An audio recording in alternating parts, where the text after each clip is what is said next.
nous avons donné l'argent de l'opération de ta fille à ta sœur. Elle mérite une vie meilleure. Papa a dit ça comme s'il en était fier. Je n'ai pas pleuré. J'ai juste regardé mon fiancé. Il s'est levé, a sorti son téléphone, et a demandé, devrais-je leur dire ce que je fais dans la vie? Le sourire de ma sœur a disparu. Le restaurant était l'un de ces endroits où l'argenterie coûte plus cher que ma première voiture. Mon fiancé, David, l'avait choisi spécifiquement pour ce dîner. Quand j'ai remis ce choix en question, il m'a expliqué que mes parents nous prendraient plus au sérieux dans un cadre chic, que cela montrerait que nous étions des adultes responsables, dignes de confiance. J'étais bien trop désespéré pour discuter. Avec le recul, je réalise qu'il savait déjà exactement comment cette soirée allait se dérouler. Ma fille, Lily, était assise à côté de moi, sa main ne quittant jamais la mienne. À 7 ans, elle comprenait bien plus de choses qu'un enfant ne le devrait. La tumeur, qui comprimait sa moelle épinière, lui avait appris ce qu'était la douleur, ce qu'étaient les hôpitaux, et ce qu'étaient ces conversations qui s'arrêtaient brusquement dès qu'elle entrait dans une pièce. Elle m'avait demandé, il y a 2 semaines, si elle allait mourir. Je l'ai serrée dans mes bras et j'ai menti, en lui disant que tout irait bien. Mais l'opération coûtait 180 000 €, et notre assurance avait rejeté la demande 2 fois, la qualifiant d'intervention de confort, malgré 3 expertises médicales indépendantes confirmant sa nécessité. Mes parents sont arrivés avec 15 minutes de retard. Maman portait sa nouvelle veste Chanel, celle qu'elle avait affichée sur tout Facebook le mois dernier. Papa portait sa Rolex, son cadeau d'anniversaire à lui-même. Ma sœur, Jessica, est entrée derrière eux, déjà souriante, avec ce sourire si particulier qu'elle avait perfectionné pendant 32 ans, celui qui disait qu'elle avait déjà gagné, quel que soit le jeu auquel nous jouions. Désolé pour le retard, Tammy, a annoncé Jessica en m'embrassant dans le vide près de ma joue. La circulation en sortant du spa était absolument horrible. David s'est levé, a serré la main de mon père, puis a tiré les chaises pour les femmes. Il avait insisté pour payer ce dîner, malgré notre situation. Quand j'ai protesté, il avait simplement dit « Fais-moi confiance ». Ces 3 mots m'avaient permis de tenir les 3 derniers mois. David travaillait dans la finance, quelque chose de complexe avec des comptes internationaux dont il parlait rarement à la maison. Nous étions fiancés depuis 8 mois, et il avait été un père pour Lily d'une manière qui transcendait la biologie. Le serveur a apporté les menus. Jessica a commandé le vin le plus cher sans demander l'avis de personne. C'était son habitude. Elle avait été l'enfant prodige depuis sa naissance, celle qui ne pouvait rien faire de mal. Quand elle a abandonné ses études 2 fois, c'était parce qu'elle se cherchait. Quand j'ai cumulé 3 emplois pour finir mon diplôme, je me la racontais. Elle avait épousé un promoteur immobilier, qu'il a ensuite quitté pour sa secrétaire, emportant au passage la majeure partie de leur argent. Mes parents avaient couvert ses frais de justice, l'acompte de son nouvel appartement, et ses dettes de carte de crédit. Pas une seule fois ils ne m'avaient offert leur aide pour quoi que ce soit. Alors, a dit papa une fois que nous avions commandé, sa voix empreinte de cette autorité de chef d'entreprise qu'il aimait tant utiliser. Tu as dit que c'était important. J'ai commencé à parler, mais ma gorge s'est nouée. Lily a serré ma main. Elle aurait voulu rester à la maison avec la sœur de David, mais j'avais besoin d'elle ici. J'avais besoin que mes parents voient l'enjeu. David a pris la parole à ma place. Nous sommes ici parce que Lily a besoin d'une opération. C'est urgent. La tumeur grossit, et les médecins nous ont donné une fenêtre très courte avant que cela ne cause une paralysie permanente. Le visage de maman a laissé paraître une lueur qui aurait pu être de l'inquiétude. Oh, Tammy, ma chérie, c'est terrible. Mais ton assurance, sûrement. Ils ont refusé, ai-je réussi à dire. Ils qualifient ça d'intervention de confort, pas médicalement nécessaire. Nous avons fait appel 2 fois. Notre avocat dit que nous pourrions finir par gagner, mais Lily n'a pas le temps d'attendre. Elle a 4 semaines avant que les dommages neurologiques ne deviennent irréversibles. Le chiffre rendait la situation réelle. Les doigts de Lily se sont resserrés autour des miens. Jessica a siroté son vin. C'est horrible, vraiment, Tammy. Mais qu'est-ce que tu attends de papa et maman? Je m'étais préparé à cette question. Je l'avais répété devant le miroir, dans la voiture, sous la douche. Je demande un prêt. L'opération coûte 180 000 €. Je signerai n'importe quoi. J'accepterai n'importe quelle condition. J'ai ma maison en garantie. Je travaillerai le reste de ma vie s'il le faut, mais j'ai besoin d'aide maintenant. Papa a coupé son steak. Le couteau a gratté l'assiette. C'est une somme considérable. Et tu es sûr de ce chirurgien? As-tu demandé d'autres avis? David a répondu. Nous avons consulté cette spécialiste dans 3 États différents. Le docteur Patterson, de Johns Hopkins, est la meilleure option. Il réalise cette procédure avec succès depuis des années, avec d'excellents résultats. La compagnie d'assurance essaie juste de ne pas payer. Ça reste risqué, a interrompu Jessica. Je veux dire, une opération est toujours risquée. Peut-être que tu devrais attendre et voir si l'assurance finit par accepter. Lily a émis un petit son. Pas tout à fait un gémissement, mais presque. J'ai eu envie de jeter mon verre d'eau au visage parfaitement maquillé de Jessica. La tumeur n'attendra pas, a dit David, sa voix calme mais froide. Chaque jour qui passe augmente le risque de dommages permanents. Maman a tendu la main sur la table et m'a tapoté la mienne. Le geste était théâtral, fait pour être vu. Ma douce Tammy, nous voulons t'aider. Vraiment. Mais une telle somme, c'est compliqué. Nous avons nos propres obligations. Comme quoi? Les mots sont sortis plus durs que je ne l'aurais voulu. La mâchoire de papa s'est crispée. Il détestait qu'on le questionne. Comme les frais médicaux de ta mère, l'entretien de la maison, la préparation de notre retraite. J'avais vu leur relevé bancaire une fois, il y a des années, en les aidant avec leurs impôts. Ils avaient des investissements d'une valeur de plus de 2 millions d'euros. La maison était payée.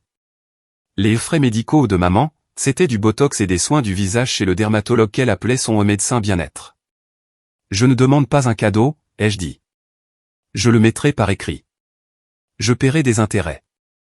Tout ce qu'il vous faudra. Jessica s'est penchée en arrière sur sa chaise. Tu sais quel est ton problème, Tammy? Tu as toujours été si fière. Trop fière pour demander de l'aide jusqu'à ce que tu sois désespérée, et là, tu t'attends à ce que tout le monde laisse tout tomber pour toi. L'audace de cette déclaration m'a coupé le souffle. Jessica, qui avait demandé de l'argent tant de fois que j'en avais perdu le compte. Jessica, qui m'avait emprunté 5 000 € il y a 7 ans sans jamais en reparler. Jessica, qui était revenue vivre à la maison 3 fois à l'âge adulte. Ce n'est pas juste, ai-je murmuré. La vie n'est pas juste, ma chérie, le sourire de Jessica s'est élargi. Tu as fait tes choix. Tu as eu un enfant jeune. Tu as choisi une carrière qui ne paie pas bien. Arrête, la voix de maman a coupé court à l'attention. Ça n'aide en rien. Un silence s'est abattu sur la table. Le restaurant continuait de vivre autour de nous, d'autres familles savourant leur repas, inconscientes que mon monde entier s'effondrait dans cette banquette d'angle. Papa s'est éclairci la gorge. En fait, nous en avons discuté depuis ton appel. Ta mère et moi en avons longuement parlé. L'espoir a jailli dans ma poitrine, douloureux et vif. Nous avons décidé que nous pouvions te donner un peu d'argent, a-t-il continué. Pas la totalité, mais quelque chose pour t'aider. Combien, a demandé David. 20 000. L'espoir s'est éteint. 20 000 ne couvrirait même pas l'anesthésiste. J'ai commencé à le dire, mais papa a levé la main. Cependant, a-t-il dit, nous avons aussi décidé d'aider Jessica. Elle a traversé une période difficile avec son divorce, et elle essaie de repartir à zéro. Nous voulons soutenir nos 2 filles. Le monde a légèrement basculé. Qu'est-ce que tu veux dire par aider Jessica? Maman a souri. Elle a vraiment souri. Nous allons lui donner l'argent que nous avions mis de côté pour ta demande. Jessica veut ouvrir une boutique. Elle a toujours été si créative, et c'est sa chance de vraiment construire quelque chose. Une boutique? J'ai répété ces mots, car ils n'avaient aucun sens. Vous donnez l'argent de l'opération de ma fille pour financer une boutique? Ce n'est pas ton argent, a dit vivement Jessica. C'est leur argent. Ils peuvent en faire ce qu'ils veulent. La main de David s'est posée sur mon épaule. Sa poigne était ferme, rassurante. Combien, ai-je demandé. Combien vous lui donnez? Papa a eu la décence de paraître un peu mal à l'aise. Nous avons accepté d'investir 160 000 € dans le projet d'entreprise de Jessica. C'est un prêt, bien sûr. Mais nous n'exigeons pas de remboursement immédiat. Elle nous remboursera quand l'entreprise sera rentable. Les chiffres ne cherchaient même pas à cacher la vérité. Ils avaient pris le montant exact que j'avais demandé, et l'avaient donné à ma sœur. Ils gardaient 20 000 € pour pouvoir nier, pour prétendre qu'ils nous aidaient toutes les deux équitablement. Donc, pour être clair, a dit David, sa voix parfaitement calme, vous choisissez de financer une boutique plutôt que l'opération de votre petite fille. Ce n'est pas comme ça que nous le voyons, a dit maman. Nous aidons nos deux filles. Jessica mérite une chance d'avoir une vie meilleure. Elle a tellement souffert. Et qu'a subi Lily? La question est venue de moi, nette et claire. Qu'est-ce que ma fille de 7 ans a bien pu subir, qui compte moins que les choix de vie de Jessica? Ne sois pas si dramatique, Tammy, a lâché Jessica. Ce n'est pas comme si elle était en train de mourir. La main de Lily s'est retirée de la mienne. J'ai entendu sa brusque inspiration, celle qui précède les larmes. David s'est immédiatement déplacé à ses côtés, s'agenouillant près de sa chaise et lui chuchotant quelque chose que je n'ai pas pu entendre. En fait, ai-je dit en regardant ma sœur, sans l'opération, la paralysie est garantie d'ici 3 mois. Et oui, la tumeur est potentiellement mortelle. Alors peut-être devrais-tu choisir tes mots plus prudemment en parlant de la vie de ma fille. Les filles, s'il vous plaît, la voix de maman avait cette tonalité suppliante qu'elle utilisait quand elle voulait que tout le monde s'entende pour ne pas avoir à gérer de conflits. Il ne faut pas que ça se transforme en dispute. Nous sommes une famille. Papa a hoché la tête. Nous avons pris notre décision. Nous pensons qu'elle est juste et équilibrée. Jessica a besoin de cette opportunité, et nous voulons la soutenir. Tu trouveras bien une solution pour Lily. Tu trouves toujours. Le mépris était clair. Ils avaient pris leur décision bien avant d'arriver au restaurant. Ce dîner n'était que du théâtre, une occasion pour eux d'annoncer leur choix et de se sentir généreux avec les 20 000 € symboliques qu'ils offraient. Elle mérite une vie meilleure, a ajouté papa en désignant Jessica. Après tout ce qu'elle a traversé, elle mérite cette chance. Il a dit ça comme s'il était fier, comme s'il avait fait quelque chose de noble en choisissant le projet d'une fille plutôt que l'enfant de l'autre. Comme si c'était de la sagesse, et non de la cruauté. Je n'ai pas pleuré. J'avais assez pleuré ces 3 derniers mois. J'avais pleuré sur les parkings d'hôpitaux, sous la douche, et dans ma voiture pendant mes pauses déjeuner. J'avais pleuré jusqu'à ne plus avoir que cette froide et lucide compréhension de qui étaient vraiment mes parents. Au lieu de ça, je me suis tourné pour regarder David. Il avait regagné sa place après avoir réconforté Lily, et son visage était impassible. Nos regards se sont croisés, et j'y ai vu quelque chose que je n'avais jamais vu auparavant. Pas de la pitié, ni même de la colère. C'était du calcul. Il s'est levé lentement, plongeant la main dans la poche de sa veste. Son téléphone en est sorti, élégant et cher. Il le tenait nonchalamment en regardant mon père. « Devrais-je leur dire ce que je fais dans la vie ?» a-t-il demandé. La question est restée en suspens. Le sourire de Jessica a commencé à s'effacer. Il y a quelques secondes, elle était triomphante, rayonnante de victoire. Maintenant, l'incertitude se lisait sur son visage. « Tu travailles dans la finance ?» a dit papa avec dédain. « Nous le savons. » C'est exact, a acquiescé David. Mais plus précisément, je suis associé principal chez Whitmore & Associates. Nous nous occupons de la gestion de patrimoine et de la banque privée pour des particuliers fortunés. Je gère un portefeuille d'environ 800 millions d'euros. Le chiffre a eu l'effet d'une bombe. La fourchette de maman s'est arrêtée à mi-chemin de sa bouche. Mon salaire annuel est de 1,2 million d'euros, sans compter les bonus, a poursuivi David, d'un ton conversationnel. L'année dernière, mon bonus était de 3,4 millions. J'ai hésité à en parler parce que votre fille tient à sa vie privée, et je ne voulais pas que notre relation soit une question d'argent. Le sourire de Jessica avait complètement disparu. Son visage était devenu blême sous son maquillage. Nous n'avions pas besoin de votre argent, a dit David en regardant mes parents. Nous avons bien plus qu'il n'en faut pour l'opération de Lily. J'ai des comptes d'investissement, de l'épargne, des actifs. Nous pourrions payer cette opération 10 fois sans même le sentir. J'étais prise de vertige. Je voulais que tu leur demandes, a-t-il dit en se tournant vers moi. Tu avais besoin de savoir qui ils étaient vraiment, ce qu'ils choisiraient au moment crucial. Ses yeux sont revenus sur mes parents. Et maintenant, nous le savons tous. Le visage de papa était devenu rouge. Alors pourquoi nous faire subir cette mascarade? Parce que ce n'était pas une mascarade pour moi, a dit David. Je voulais sincèrement croire que, face à la vie de leur petite fille, ils prendraient la bonne décision. Je me suis trompé, et j'en suis désolé, mais j'avais besoin de savoir dans quel genre de famille j'allais entrer. Il a sorti son portefeuille et a posé une carte de crédit sur la table. Le dîner est pour moi. Tout, y compris le vin hors de prix de Jessica. Jessica a retrouvé sa voix. Tu nous as laissé croire que. Tu nous as manipulés. J'ai observé, a corrigé David. Il y a une différence. Nous sommes venus demander de l'aide, et vous avez révélé exactement qui vous êtes. L'argent que j'ai ne change rien au choix que vous avez fait.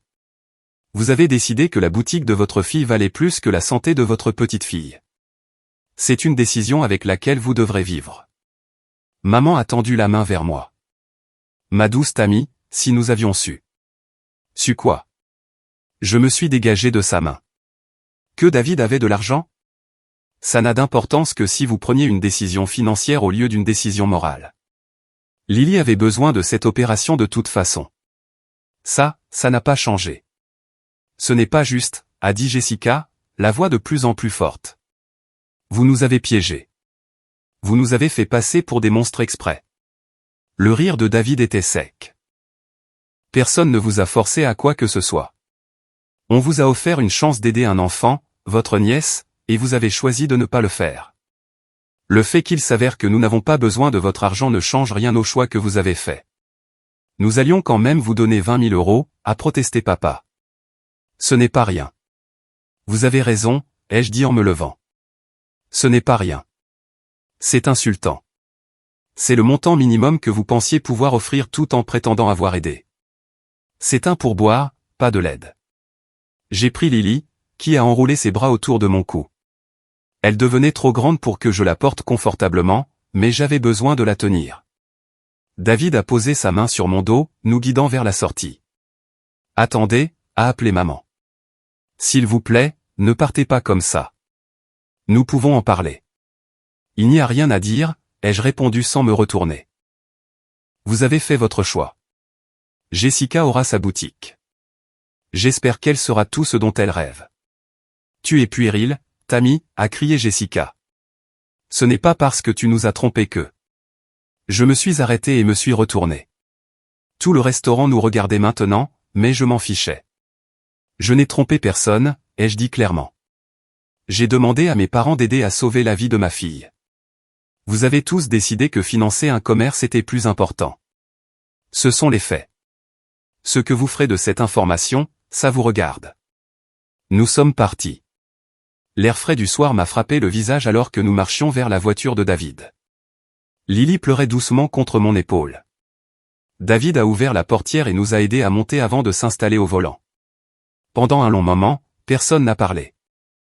Les lumières du restaurant brillaient derrière nous, chaleureuses et accueillantes, en totale contradiction avec ce qui venait de se passer à l'intérieur. Je suis désolé, a finalement dit David. Je sais que c'était difficile. Pourquoi ne m'as-tu rien dit, ai-je demandé. Sur l'argent, sur ton plan? Parce que tu n'aurais pas été jusqu'au bout, a-t-il dit. Tu aurais dit que c'était cruel ou manipulateur, mais j'avais besoin que tu les vois clairement. Nous allons nous marier. Lily va devenir ma fille légale. J'avais besoin de savoir s'ils allaient être une présence positive dans nos vies, ou une présence toxique. Il avait raison. J'aurais refusé. J'aurais dit que c'était trop dur, trop calculé.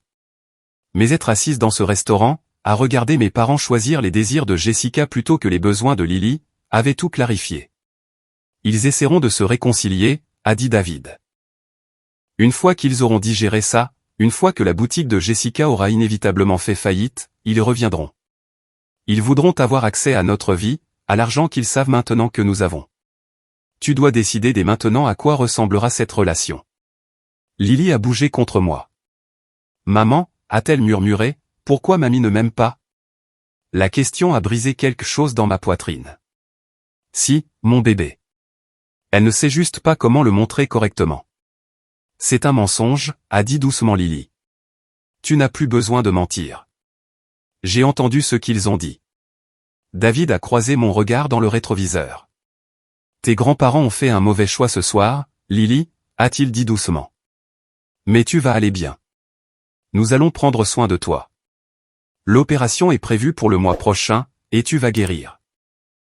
Est-ce que je les reverrai, a demandé Lily. Ça dépendra de ta mère, a dit David. Et un jour, de toi.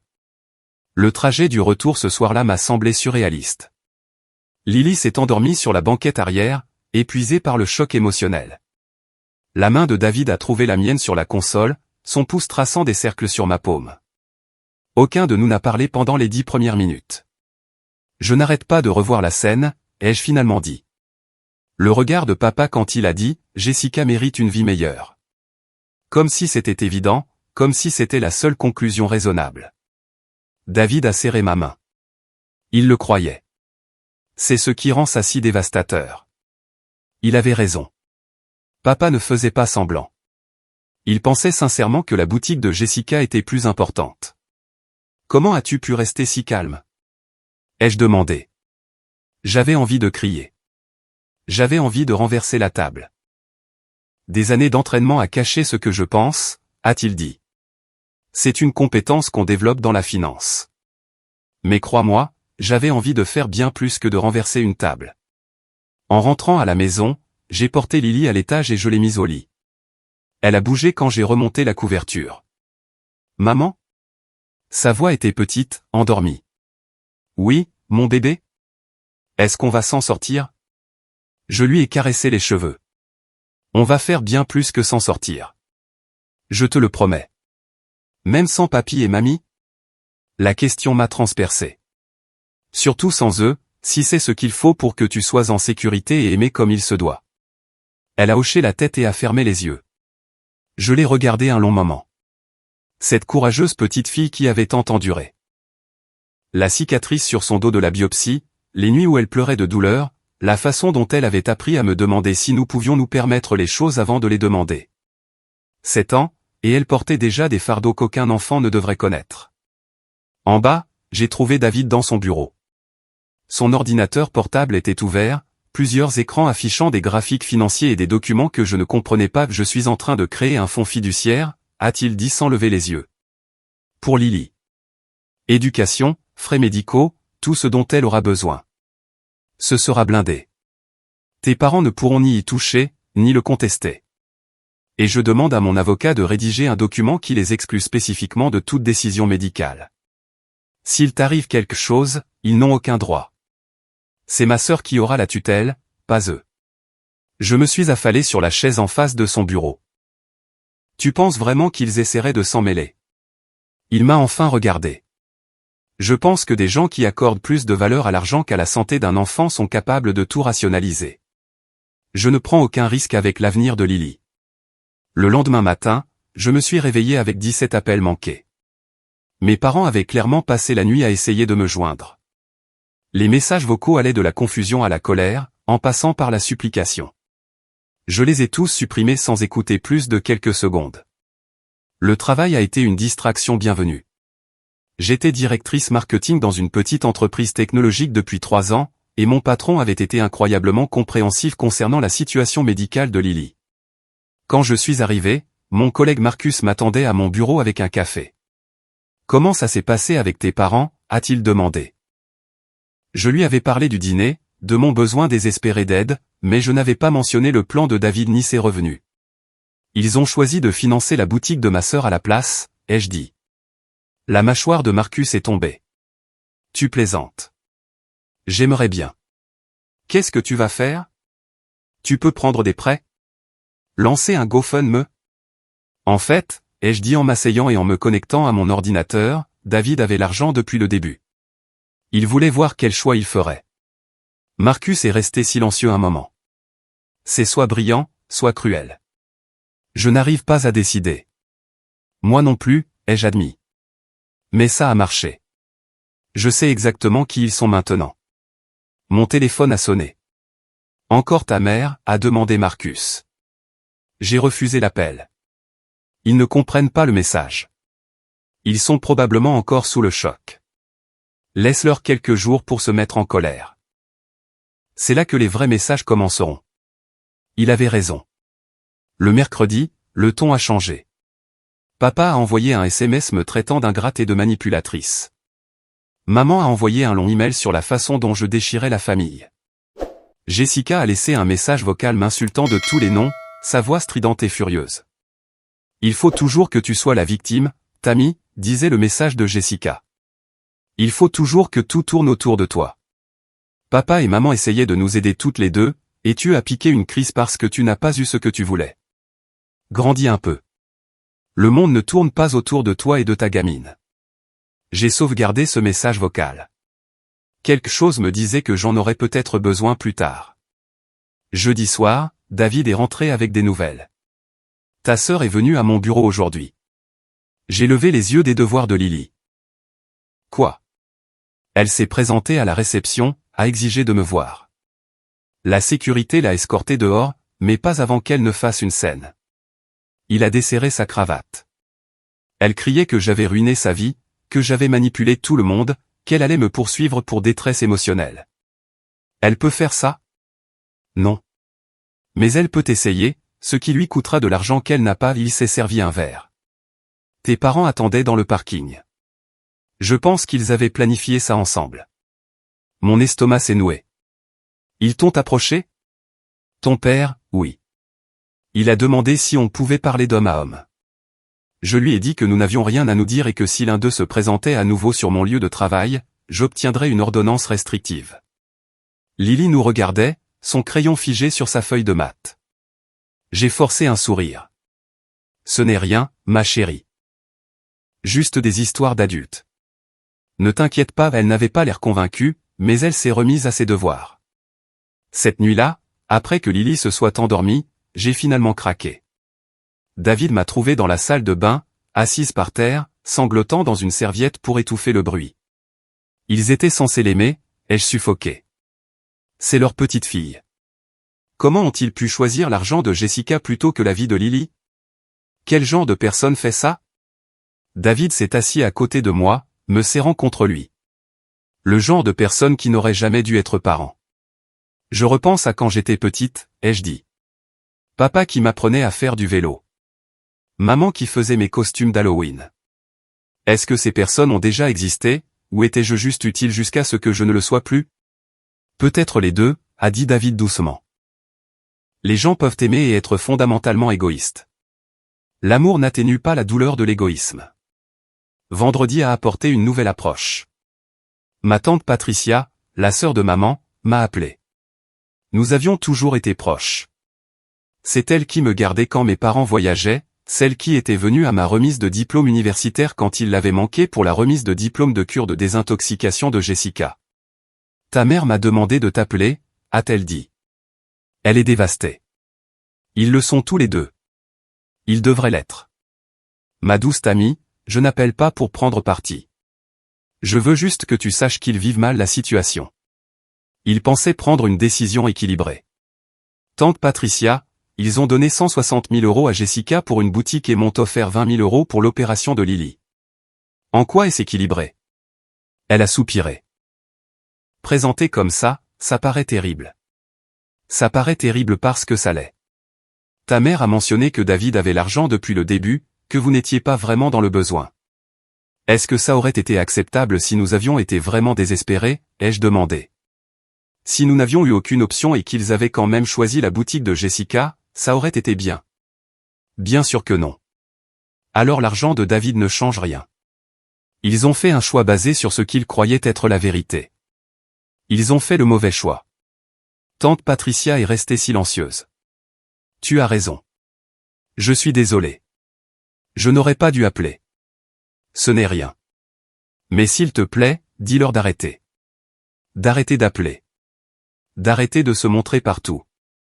D'arrêter d'envoyer des gens me parler. Ils ont pris leur décision. J'ai pris la mienne. Le week-end a été paisible en comparaison. David nous a emmenés au zoo. Lily a ri pour la première fois depuis des jours, montrant les animaux du doigt et lisant les panneaux d'information avec enthousiasme.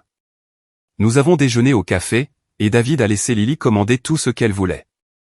C'est agréable, a dit Lily, du chocolat sur le menton. Juste nous. Juste nous, ai-je acquiescé en lui essuyant le visage. David a croisé mon regard par-dessus la tête de Lily. Il y avait quelque chose de triste dans son expression, mais aussi quelque chose de résolu. Nous construisions notre propre famille, une famille qui n'incluait pas les gens qui avaient échoué au test le plus fondamental de l'amour. Lundi matin a apporté la première fissure dans l'unité de mes parents. Maman a appelé d'un numéro que je ne reconnaissais pas, alors j'ai répondu, pensant que c'était peut-être l'hôpital ou l'école de Lily. « S'il te plaît, ne raccroche pas », a-t-elle dit immédiatement. « J'ai juste besoin de 5 minutes. » J'aurais dû raccrocher tout de suite. « Tu en as 2. Ton père et moi, nous nous sommes disputés. Une grosse dispute. À propos de l'argent. De Jessica. De toi. Il dit que je suis trop faible, que tu es manipulatrice et que nous devrions rester fermes. Mais je n'arrête pas de penser à Lily. Tu aurais dû penser à Lily pendant le dîner. Je sais. Tu as raison. J'aurais dû. Sa voix s'est brisée. J'ai fait beaucoup d'erreurs avec toi. En favorisant Jessica. En fermant les yeux quand elle te traitait mal. Je me disais que c'était parce qu'elle avait besoin de plus de soutien, parce qu'elle avait plus de difficultés. Mais la vérité, c'est qu'il était plus facile de lui céder que de te défendre. Je n'ai pas répondu. Je ne pouvais pas, je veux arranger les choses, a poursuivi maman. Je sais que tu n'as plus besoin de l'argent, mais je veux te le donner quand même. Pour l'opération de Lily, pour sa convalescence. Tout ce dont tu as besoin. Je le prendrai sur l'argent que nous avons donné à Jessica. Et qu'en pense papa? Silence. Il ne sait pas que tu appelles, n'est-ce pas? Il serait furieux, mais je m'en fiche maintenant. Tu es ma fille. Lily est ma petite fille. J'aurais dû te choisir. C'était ce qui se rapprochait le plus d'excuses que j'ai jamais reçues d'elle. Une partie de moi voulait accepter, croire qu'elle avait enfin vu la lumière. Mais une autre partie, celle qui l'avait vu sourire en expliquant pourquoi Jessica méritait plus, ne pouvait pas oublier. J'apprécie, maman. Vraiment. Mais c'est trop tard. S'il te plaît, Tammy. Tu n'as pas seulement fait une erreur financière. Tu as révélé ce qui compte pour toi. Et je ne peux pas exposer Lily à des gens qui pourraient la faire se sentir moins importante que ses cousines, ou moins digne d'amour ou de soutien. Je ne peux pas risquer qu'elle intériorise le même traitement que j'ai reçu. Je ne la ferai jamais se sentir comme ça. Tu l'as déjà fait.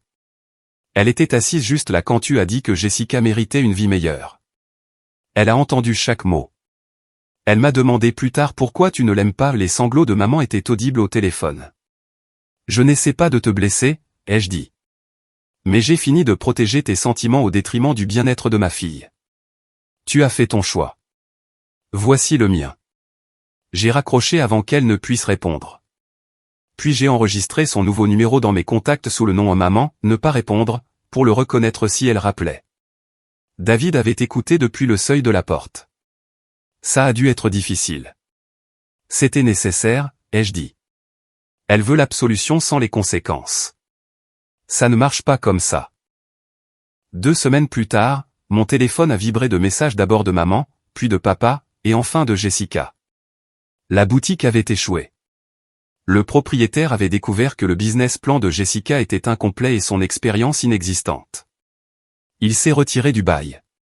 Jessica exigeait que mes parents le poursuivent en justice. Il demandait si nous pouvions aider avec les frais juridiques. J'ai bloqué tous leurs numéros, y compris le nouveau de maman. L'opération de Lily était prévue pour le mardi suivant. Le docteur Patterson avait réussi à avancer sa date après le report d'un autre patient. Le timing était parfait. Nous en aurions fini avec ça avant que ma famille ne puisse créer plus de drame. L'opération de Lily a eu lieu un mardi matin, 3 semaines après le dîner catastrophique. Le docteur Patterson est sorti après 6 heures et nous a dit que tout s'était parfaitement déroulé. La tumeur avait été entièrement retirée, et bien qu'elle ait besoin de kinésithérapie, une guérison complète était attendue. J'ai sangloté dans les bras de David dans la salle d'attente, libérant des mois de peur et de tension. Jessica s'est présentée à l'hôpital 2 heures plus tard. Elle avait dû appeler partout pour savoir où nous étions, harcelant probablement des connaissances communes jusqu'à ce que quelqu'un le lui dise. Elle a réussi à passer la réception en se faisant passer pour la tante de Lily, et nous a trouvés dans la salle d'attente de l'aile de réveil chirurgical. Ses cheveux étaient sales, son maquillage avait coulé. Elle avait l'air désespérée. « S'il vous plaît » a-t-elle dit. « Il faut que je vous parle. » Papa et maman ne répondent plus à mes appels. L'argent de la boutique, ils le veulent en retour. Ils menacent de me poursuivre. J'ai besoin d'aide. J'ai besoin d'un avocat. David s'est interposé entre elle et moi. Tu dois partir. C'est ma sœur. J'ai le droit de. Tu n'as aucun droit ici, a dit froidement David. Tu as clairement montré où étaient tes priorités. Maintenant, assume les conséquences. La sécurité l'a escorté dehors. Je l'ai regardé partir, ne ressentant rien d'autre que de l'épuisement. Maman et papa ont essayé ensuite, arrivant avec des fleurs et des peluches. Ils ont souri et gazouillé devant Lily, agissant comme si le dîner n'avait jamais eu lieu. Lily a accepté leur cadeau poliment, mais ne leur a pas adressé la parole.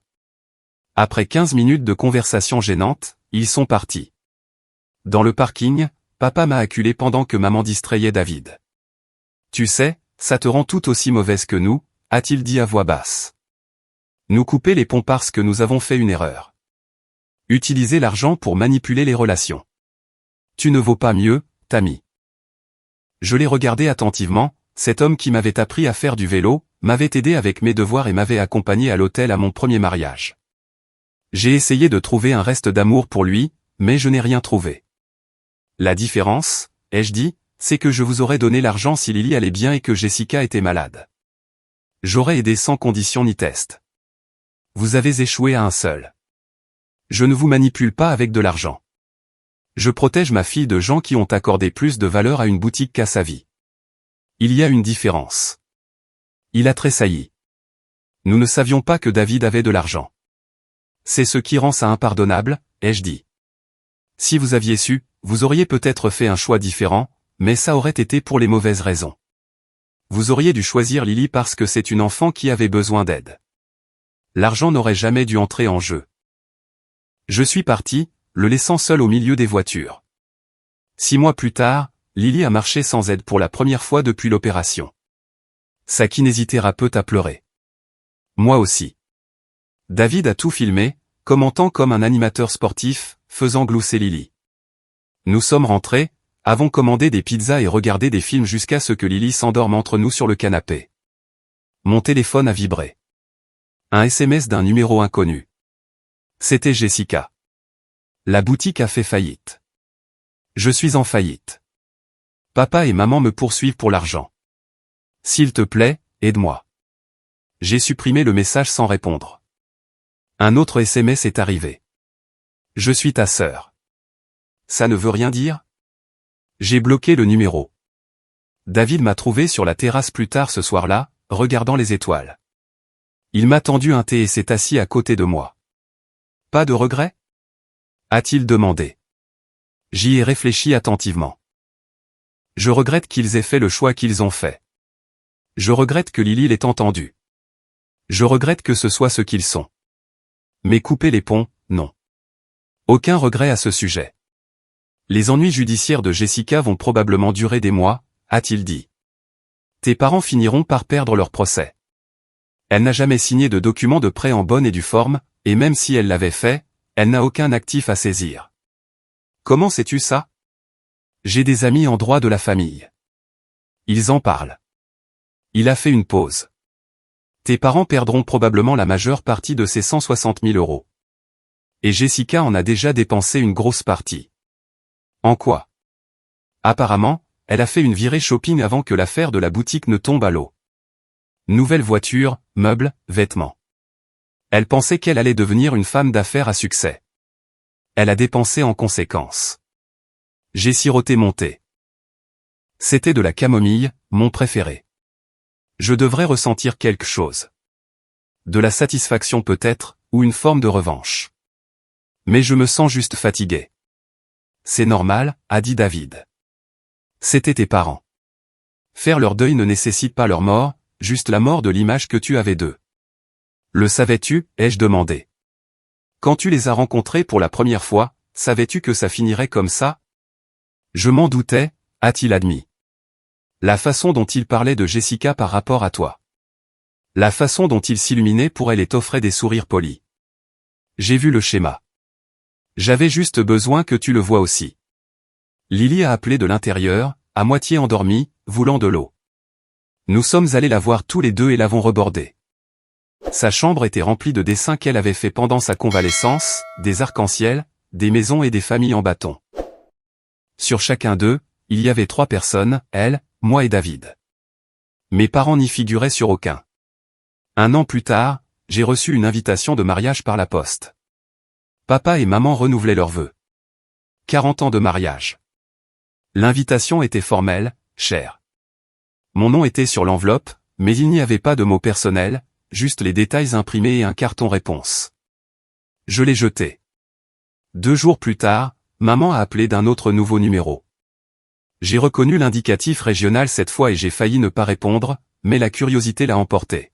« As-tu reçu l'invitation » a-t-elle demandé, sa voix prudente. « Oui. »« Viendras-tu » Ça signifierait tellement pour nous. La famille devrait être là. « Non. »« S'il te plaît, Tammy. Ton père veut se réconcilier. »« Moi aussi. »« Lily nous manque. »« Tu nous manques. » C'est vous qui avez choisi, ai-je dit. Quand vous avez eu la chance d'aider Lily, vous avez choisi la boutique de Jessica. Quand vous avez eu la chance d'être là pour nous, vous avez choisi votre propre confort. Les actes ont des conséquences. C'était il y a plus d'1 an. Tu vas t'accrocher à ça pour toujours? Il ne s'agissait pas de l'argent, ai-je dit.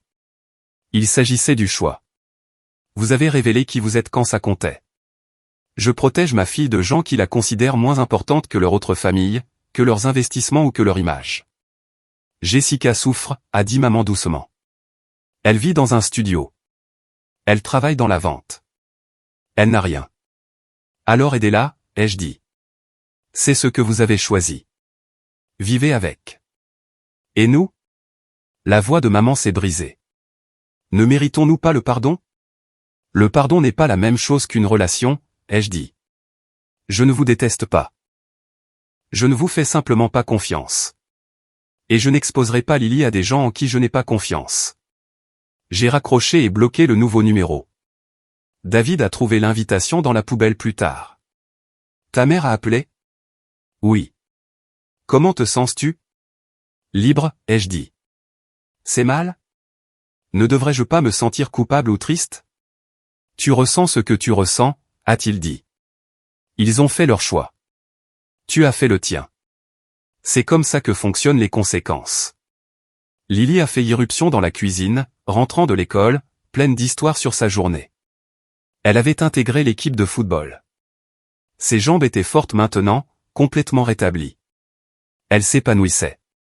David et moi l'écoutions parler de l'entraînement, de ses amis et du projet de science qu'elle voulait commencer. Elle n'a pas posé de questions sur ses grands-parents. Elle n'a pas mentionné l'invitation dont elle ignorait l'existence. Elle était heureuse dans la famille que nous avions construite, celle qui avait été présente quand ça comptait. Mon téléphone a vibré. Un autre numéro inconnu. J'ai jeté un coup d'œil au SMS. C'est cruel. Nous sommes tes parents. Nous méritons mieux que ça. Je l'ai supprimé sans répondre et j'ai éteint mon téléphone. Lily a attrapé ma main. On peut faire des cookies. David a promis qu'on pourrait essayer la recette avec des pépites de chocolat et du beurre de cacahuète. Absolument, ai-je dit, la laissant me tirer vers le garde-manger. Derrière moi, David sortait déjà les saladiers. Notre maison était chaleureuse, pleine et sûre. Dehors, mes parents planifiaient leur fête d'anniversaire, trouvant probablement des excuses pour l'absence d'une de leurs filles.